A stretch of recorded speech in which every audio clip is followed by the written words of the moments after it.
Cukup percaya sih ya, karena kita kan hidup di dunia dengan sistem kapitalisme. Ini tuh sebenarnya soal mindset. Setuju sih, karena masalah kalau dia mau sesuatu itu gampang nyari aksesnya.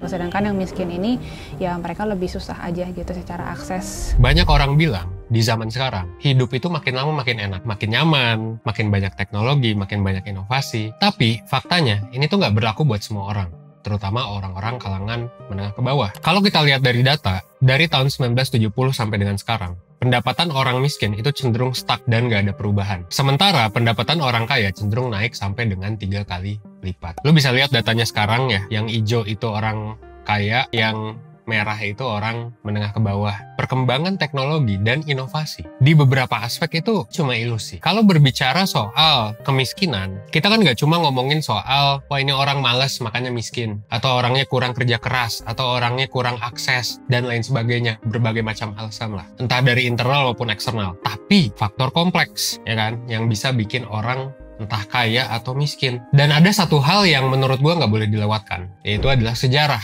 Ini menarik nih, ada apa dengan sejarah? Apakah kalau gue punya sejarah jadi orang miskin maka gue akan selalu miskin? Jawabannya adalah bisa jadi iya. Oke, selamat datang di series Psychology of Finance, series terbaru dari 1% yang akan ngajak lo untuk menelusuri sisi psikologis dari keuangan. Suatu hal yang lekat banget di hidup kita gitu ya, yang bisa bikin kita stres sampai dengan bahagia juga. Stay tune dan ikuti terus seriesnya sampai akhir, oke?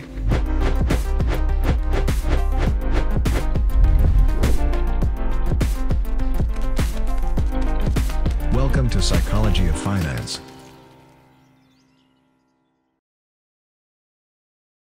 Nah, gue mau tanya ya, satu pertanyaan penting. Menurut lo, kenapa orang kaya yang dari dulu kaya, meskipun sekarang anaknya goblok, itu kenapa mereka bisa tetap kaya sampai bawah, sampai keturunan-keturunannya? Meskipun mereka misalnya nilainya jelek dan lain sebagainya gitu. Karena kakeknya, ayahnya yang sudah kaya, yang menawarkan kekayaan yang sudah mereka miliki ke cucunya. Dan kekayaan itu sebenarnya dalam bentuk berbagai macam hal, bukan cuma uang, tapi juga ada saham, ada perusahaan, bahkan koneksi, sampai pertemanan. Nah, sejarah dan keturunan itu bisa dibilang punya peran yang cukup penting dalam menentukan nasib finansial seseorang. Gue bahkan nemu satu penelitian menarik di Inggris yang bilang kalau peran keturunan dan nama belakang lo, misalnya nama belakang lo Rahim gitu ya, kayak gue, itu bisa nentuin nasib seseorang sampai dengan 60%. Jadi lo miskin atau kaya itu ditentuin sama nama belakang lo alias keturunan. Pertanyaannya, kalau nasib kita itu tergantung sama bapak kita, kakek kita, atau tergantung sama sejarah dan keturunan, pada akhirnya kita nggak akan bisa jadi kaya dong.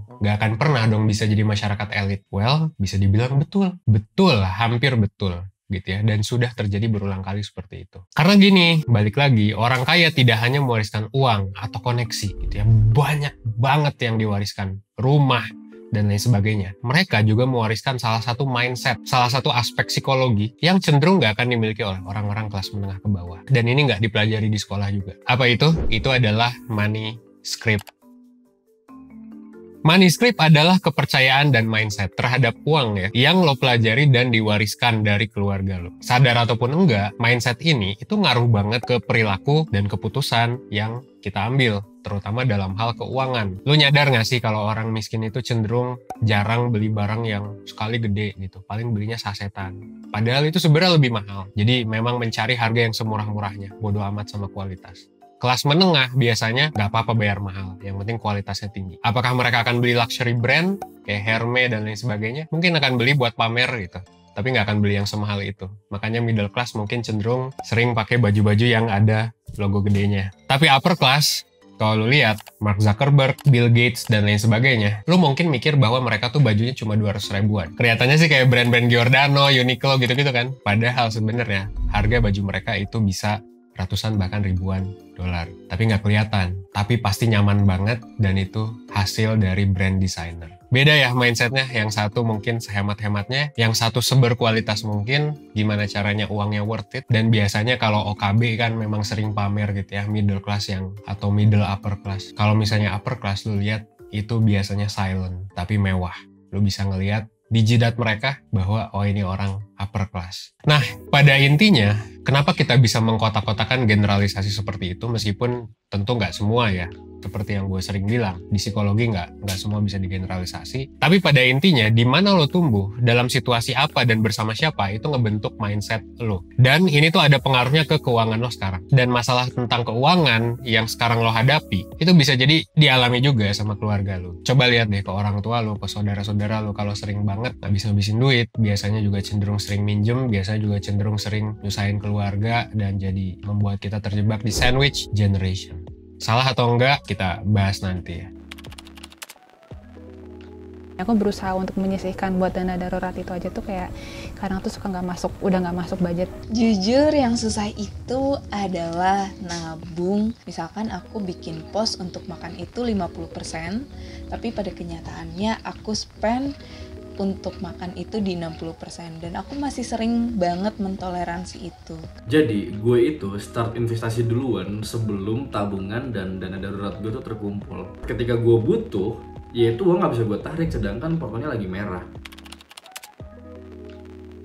Kalau keluarga mungkin lebih ke hari tua kali ya. Mereka nggak saving atau invest. Mirip-mirip tapi beda sih ya. Keluarga gue tuh termasuk yang punya poor mindset sebenarnya. Emang basicnya middle tuh low aja, jadi uangnya stuck di situ-situ dan sebenarnya belum punya awareness buat bagaimana memutar uang itu kembali, dan ya udah bakal make more money lagi. Masalahnya sih ada di manage uang. Pada saat itu kita belum bisa menghitung resiko yang akhirnya kita harus menanggung konsekuensinya itu sekarang. Kalau lo tumbuh di keluarga atau lingkungan yang boros, lo mungkin akan merasa bahwa buang-buang uang itu wajar. Pakai duit buat berbagai macam hal yang glamor, penting atau nggak penting hal itu tuh wajar. Atau mungkin lo tumbuh di keluarga miskin dan kesusahan. Mungkin sekarang lo jadi super hemat. Udah punya duit juga super hemat. Bahkan seringkali ke restoran mahal juga insecure. Karena lo tahu susahnya cari uang. Susahnya nge-keep uang, dan seringkali juga mungkin emak atau bapak lo atau saudara-saudara lo juga minta uang dari lo, meskipun bisa jadi itu bukan hak mereka. Tapi ya namanya juga kebiasaan, keluarga, budaya. Cuman jadinya memang kalau lo lahir di middle atau lower class, lo bakal lebih cenderung susah untuk berbisnis. Kenapa? Karena lo nggak punya kapital. When you're starting a business, it's actually you are nobody. You don't have a capital, you don't have a network, you don't have a knowledge, you don't have the experience. This is a real challenge. Karena lo nggak punya modal yang banyak, jadi terlalu hati-hati, nggak mau ngambil resiko, jadinya miss opportunity untuk bikin bisnis, dan akhirnya nggak jadi tuh naik mobilitas sosial ke kelas yang lebih tinggi. Kalaupun naik, biasanya memang resikonya tinggi banget. Berbeda dengan para upper class yang memang punya modalnya banyak, mereka cenderung akan lebih mudah mengeluarkan uang, mengambil resiko, dan akhirnya resiko itu berbalik menjadi return yang besar. Seperti kata pepatah, high risk, high return, low risk, low return. Tapi money script ini bukan sesuatu yang nggak bisa kita ubah, bukan sesuatu yang nggak bisa kita analisis. Ada 4 tipe money script. Ada money avoidance, ada money worship, ada money status, ada money vigilance. Pertama, money avoidance alias tipe menghindar. Orang yang punya tipe ini biasanya cenderung menganggap kalau uang itu jahat. Uang itu adalah hal yang negatif, uang itu nggak penting, yang bisa merusak hidup atau hubungan. Dan sebenarnya ini nggak juga sih. Uang tuh mungkin bisa jadi seperti itu, tapi nggak seperti itu juga. Orang dengan tipe ini biasanya memang cenderung nggak ngerti cara menghasilkan uang yang banyak. Jadi denial dan mungkin pura-pura nggak peduli. Realistis aja lah, semua hal butuh uang gitu kan. Bahkan kurikulum 1% aja didasari oleh sistem keuangan yang ada sekarang dan sistem kapitalisme. Setuju atau enggak, bebas, tapi kita hidup di sistem itu. Itu yang pertama ya, money avoidance. Yang kedua adalah tipe money worship atau tipe menghamba kepada uang. Orang yang punya tipe ini itu cenderung punya keyakinan kalau semakin banyak uang, itu dia bakalan semakin bahagia. Bener nggak? Bisa jadi bener gitu ya. At the same time, tapi orang-orang tipe ini cenderung ngejar duit terus-terusan. Nggak pernah ngerasa cukup dan bahagia. Oh! And I'm not talking about this. I'm talking about this. Apakah jadi baik? Nggak juga sih. Malah mungkin jadi serakah. Ya kita lihat berbagai macam kasus korupsi, padahal orang udah punya duit miliaran masih aja korupsi. Ya berarti kan merasa nggak pernah cukup. Yang ketiga adalah tipe money status alias pamer. Orang yang punya tipe ini biasa ngerasa kalau status dan keberhargaan seorang itu dinilai dari jumlah uangnya. Makanya mereka cenderung suka pamer dan flexing. Tapi ini udah sempat kita bahas di video influencer sebelumnya. Ya pamer atau flexing nggak akan ngebawa lo kemana-mana sih. Kecuali memang kerjaan lo di sana dan lo memang mau menipu orang di sana. sana atau mau memperalat orang untuk ke sana. Bahkan biasanya orang yang super kaya malah cenderung tidak memamerkan kan, cenderung silent. Makanya ada istilah silent fashion juga. Nah, terakhir adalah tipe money vigilance atau tipe waspada. Nah, orang yang tipe ini biasanya cukup berhati-hati sama uang. Menganggap kalau uang itu mesti dijaga dan mesti disimpan buat masa depan, which is good. Mereka juga punya concern yang besar di ranah kesehatan finansial. Dan mungkin kalau ikut psikotes, tes literasi finansial ya di 1%, ini ada by the way gratis, mungkin skornya akan tinggi. Dan kalau tes kurikulum 1% juga mungkin nggak ada yang bolong kurikulumnya ya. BTW lo bisa tes ini di 1%.net. 3 manuskrip pertama itu memang cenderung buruk. Makanya manuskrip yang buruk itu kalau lo merasa seperti itu perlu kita ubah. Apalagi kalau lo mau kaya dan sehat dan independen secara finansial, ya lo harus menganalisis dan mengubahnya sih, segera. Sebelum kita masuk ke section selanjutnya, coba lo pause dulu, terus lo komen kira-kira lo tipe yang mana, habis itu kita lanjut ya. Tapi gini, manuskrip yang bagus aja itu nggak cukup. Aware dan sadar sama manuskrip, sama semua informasi tadi itu baru permulaan. Kita bukan hanya butuh mindset. Ingat, 1% bukan channel motivasi. Ya kita ada beberapa video motivasi, tapi kita bukan channel motivasi yang ngomongin mindset.